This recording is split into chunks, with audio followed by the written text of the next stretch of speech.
The third generation Toyota RAV4 is perhaps the most interesting small SUV that Toyota has made in the US market. Its styling, quirky features, and killer V6 make this a true standout in the used market. In fact, I would go so far as to say that I wish there was a small SUV new that really rivaled this thing, and I'll explain why.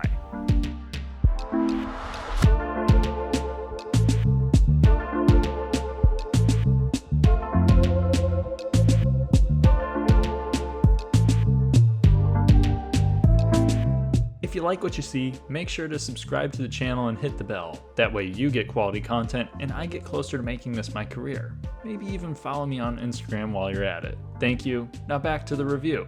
So the third gen Toyota RAV4 debuted for the 2006 model year in the North American market and lasted up until the 2012 model year. Beside me is a 2008. They received a pretty notable refresh for the 2009 model year, but most of the changes came in terms of packaging and, well, the base engine option. What I have beside me is a sport trim. The RAV4 for the whole generation came in 3 trims, which were base, sport, and limited. All were available with a V6 and all were available with either front or all-wheel drive. When it comes to off-road chops, you have 7.5 inches of ground clearance, which is for the class. You'll find more in a Subaru Outback or Mitsubishi Outlander, but this does have 29 degrees of approach angle and 25 degrees in the back. That's almost as good as the 4Runner and should make taking the RAV4 off-road a little less stressful than some of its competitors. Still, the suspension travel, ground clearance, and all-wheel drive limitations will prevent you from taking this thing rock crawling. Something I won't try in this car because it was loaned to me by the awesome folks over at Roy on the Eastside in Bloomington, Indiana. If you're looking for something new, used, or just plain cool, check them out. Now, base models didn't have fog lights, they didn't have these color-keyed mirrors. For the entirety of this generation, you found 18-inch wheels on the Sport model, 17-inch alloys on the Limited, and 16-inch steelies on the base trim. But as you will see out in the wild, a lot of people opted for the alloy wheel package, which gave you 17-inch rims on the base. Now, if you did go with the base, you also didn't get the color-keyed door handles, they were just black, but at least you did get a keyless remote.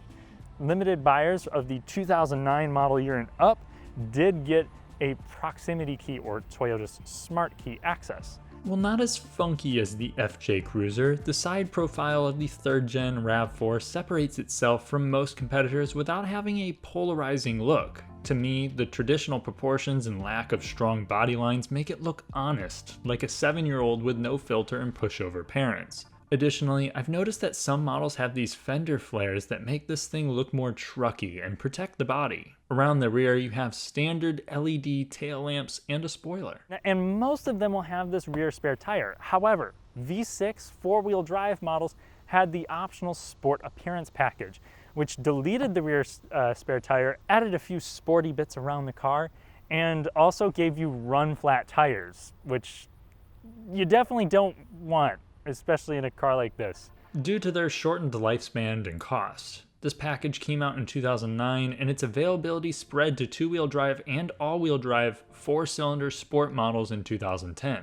Now, since the spare tire is mounted like this, the door opens sideways, which is cool, but slightly less practical depending on the situation.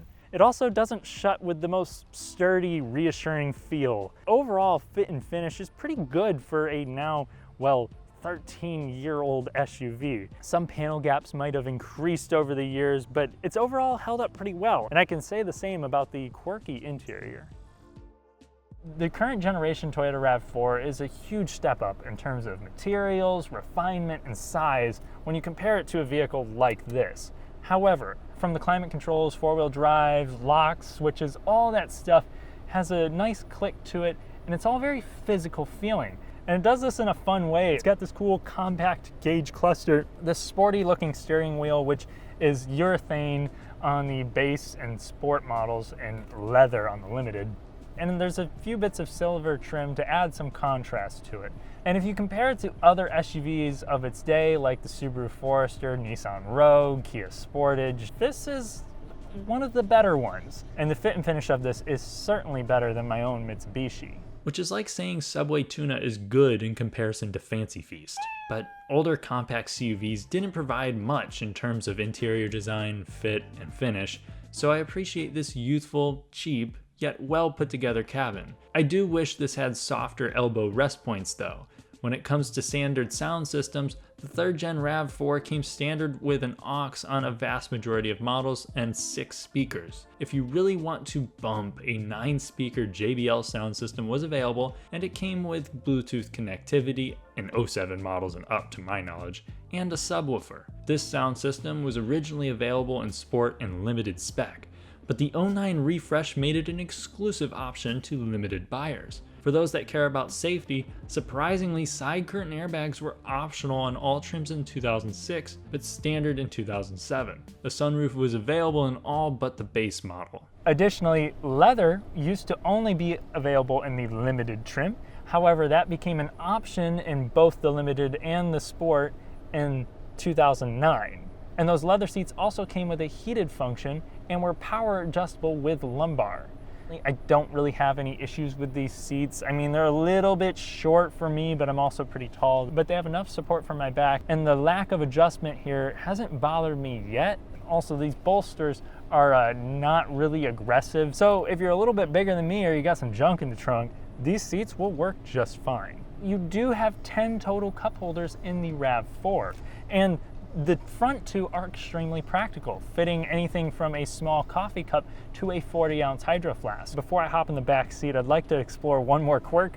You have 2 glove compartments. You have a lower one that's pretty traditional, and then you have another little cubby that has a door that opens and closes with a button, which is really entertaining. And I don't think I've ever run into a RAV4 where this has been broken, so click away. You also do have a tilt and telescoping wheel as standard, which is really nice. Now, with myself in a comfortable yet not excessive position, I'm going to hop in the back seat and see how I fit. The back seat of the Toyota RAV4 is spacious enough for me, which is saying a lot since I'm 6'3", and the support is okay. However, I will have to say that the CR-V has a little bit more of a spacious back seat, especially the 2nd generation model, which had a lower floor, so I got better support for my thighs. Now, I do have more than enough headroom, and these seats do recline back a little bit and can roll forward or backward. You did have a rear elbow rest, and as was typical for the class, there's no rear console vents. Now, Toyota does quote that you have 10 cup holders in here, and technically they're not wrong. You have 4 up front and 4 back here if you include the ones in the center armrest. However, that leaves 2 out, which are actually located in the back. Yes, this offered a 3rd row. It only came on the base and limited trim because if you buy a Sport RAV4, obviously people carrying becomes a lower priority. I haven't personally sat in one of those 3rd rows. It looks pretty tiny, but at least appears to be somewhat sturdy.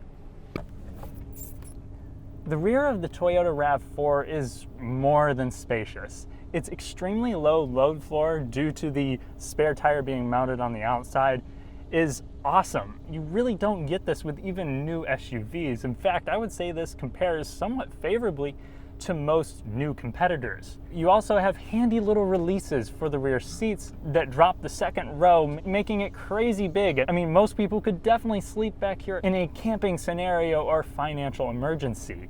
You also had a decent amount of space below the cargo floor here, which is pretty sweet. So overall, the interior of the RAV4 is practical and fun. When it comes to driving dynamics, I really wouldn't call the RAV4 that entertaining. However, it's comfortable, competent, and this is the only generation of RAV4 to offer a V6. So when this generation debuted in 2006, the engine choice was a 2.4 liter 4-cylinder naturally aspirated or a 3.5 liter naturally aspirated V6. With adequate numbers for the day, 166 horsepower and 165 pound-feet of torque, the 2.4 itself shouldn't disappoint most people. It's the 4-speed automatic transmission that really takes any pep out of its step, with mid to high 9-second sprints to 60. And this transmission was kept for the duration of the generation. However, I have the V6, and so today, even though it's super hot and humid, which engines do not like, we're gonna take it out and do a 0 to 60 to see if this thing has the guts that the V6 would imply. Front drive models get an auto LSD for improved traction, mainly to help the driver keep from getting stuck. It uses the brakes to redirect power to the wheel with more traction. You activate that through shutting off traction control with a handy button, something you can't do in my all-wheel drive model with the hill descent control package. You still can shut off traction control, but you have to do this weird procedure with the brakes that is akin to a GTA cheat code. Again, shutting off AC. I'm just gonna brake torque and see what we get.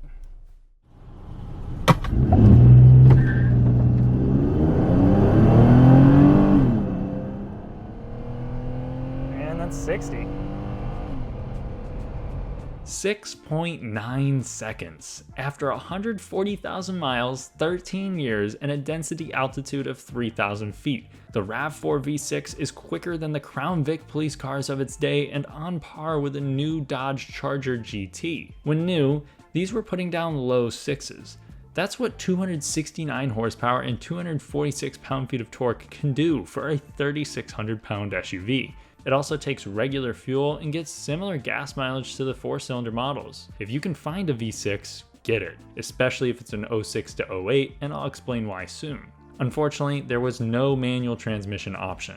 So this thing is bitchin' in a straight line. But how is it to live with? Well, quite good.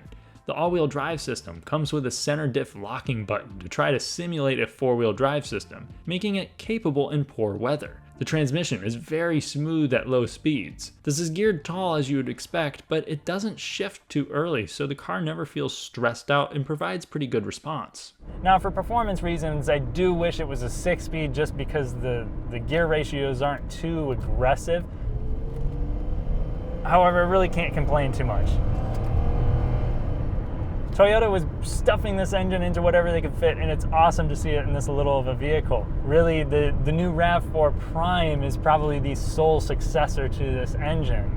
Now at higher speeds, the vehicle does have a decent amount of road noise, and this was typical for the class. I think this is quieter than my Mitsubishi and quieter than the CR-V I drove a while back. Not by a whole bunch. I mean, compared to any of the new crossovers, this is just noisy. You can still hold a conversation, so it's more than tolerable. Around these rough roads, that road noise definitely comes through, but man, it's so comfortable. All these imperfections are soaked up with ease. I mean, you hear a lot of things in this cabin, a lot of little rattles and shakes within the plastics and stuff, and that's, I mean, it's as to be expected, but there's very little suspension noise overall. The steering feel is, well, really numb. The steering itself is actually relatively quick for the segment. It feels somewhat direct. It's just over boosted, as most Toyotas were back then. And I mean, I don't think you're buying this car to have the most playful steering. At least it responds quickly and feels tight. The excellent visibility out the front actually does help make the car feel more lively than what it really is, more tossable and approachable. The visibility off the sides is okay. It's just an easy car to drive. I've compared this a lot to my Mitsubishi Outlander, which feels more sporty on these twisty roads due to better steering weight, feedback, and less body roll. But this is easily more comfortable, even though it does have the Sport Tune suspension, which was a Sport trim exclusive. I have driven other RAV4s though, and this doesn't feel all that different. Body roll is certainly present in the RAV4 due to just the softer springs of the thing, but it's not gross in any way. Now this one did have shocks put in recently, so that would definitely help. However, going around these corners, I am pretty impressed with the overall handling capabilities of it. And the V6 in here really can pull you out of corners.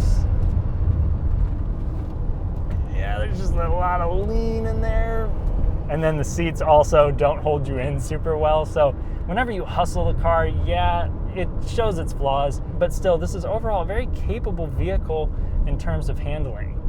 And really, when I compare this to vehicles like the older CR-V, which I really loved, I think this handles a lot better and is just as comfortable. Add in the fact that this has the V6. You really have an awesome sub $10,000 SUV.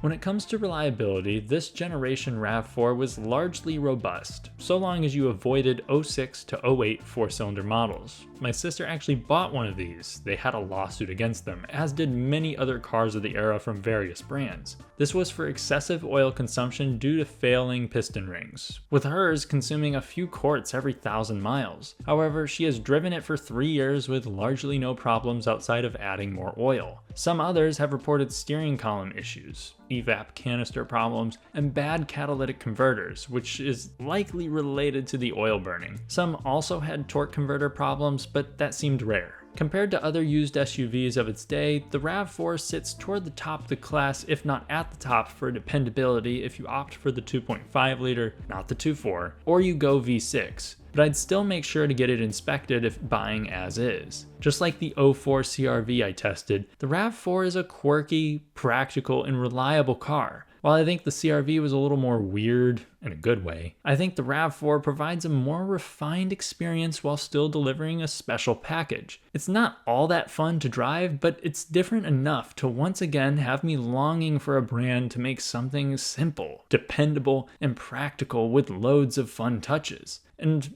maybe 270 horsepower wouldn't hurt too.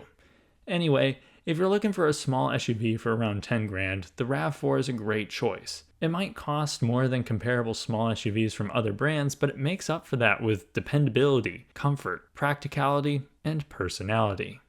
Thanks for watching. If you enjoyed the video, like, subscribe, hit the bell, and I'll catch you in the next one.